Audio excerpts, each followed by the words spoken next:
Hey, it's Kev, the YouTube audio guy, the YouTube channel for short, informative videos in plain English on how to create clean, creative audio. Okay, I've been listening to a lot of popular music lately, and I've noticed that the big booming drum kit is back. I'm hearing it in pop, metal, hip-hop, even in ballads. So, I'm going to show you how to drastically, yet realistically, edit and change kit sounds. Today's weapon of choice is Abbey Road Modern Drummer. Let's do a little before and after action with our demo. Here's before.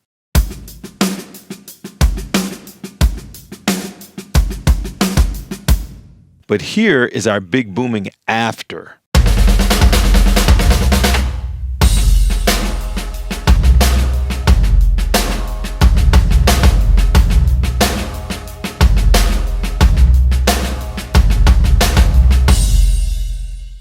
Okay, let's jump into this. Okay, we've got Modern Drummer loaded with Modern White Kit full. But first, here's a little secret. There's only two differences between the before and after drum set, the kick and the snare.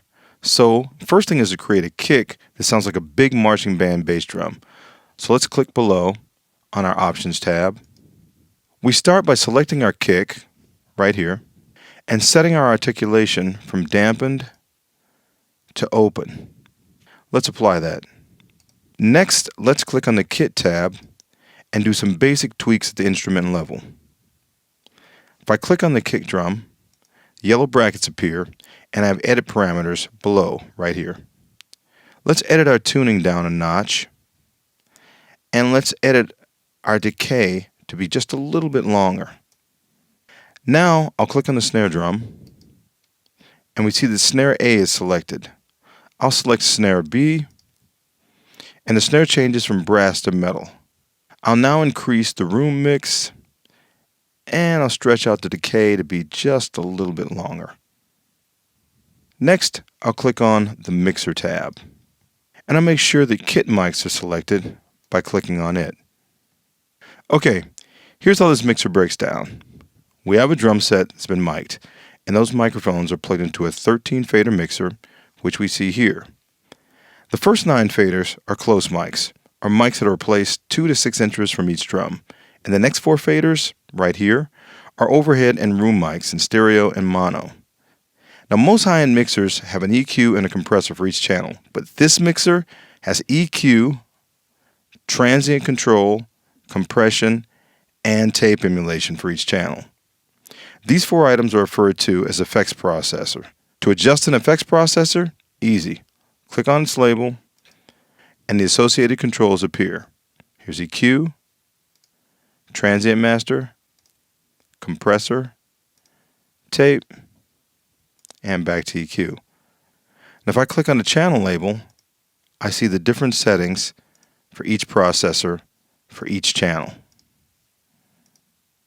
So I can adjust the channel, and once I get that channel and its effects to my liking, I can save that single channel as an effects preset just by clicking on the disc icon here.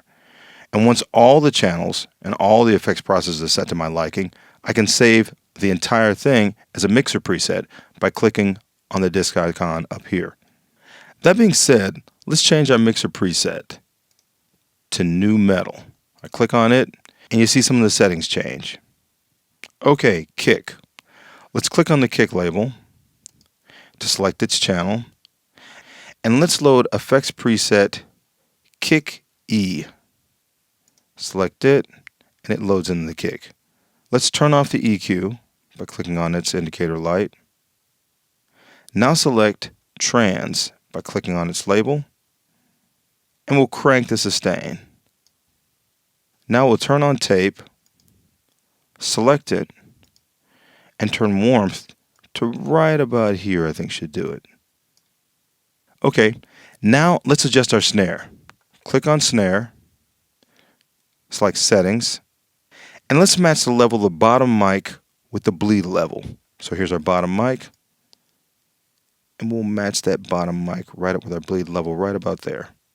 Next, let's select transient for our transient master, and let's bring up a little bit more of the sustain. I think right about there should do it.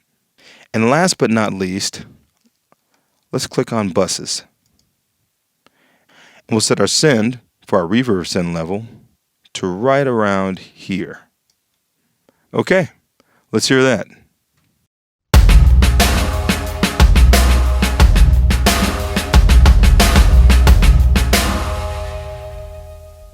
Perfect. That's it. Thanks for watching. And hey, don't forget to subscribe. See you next time.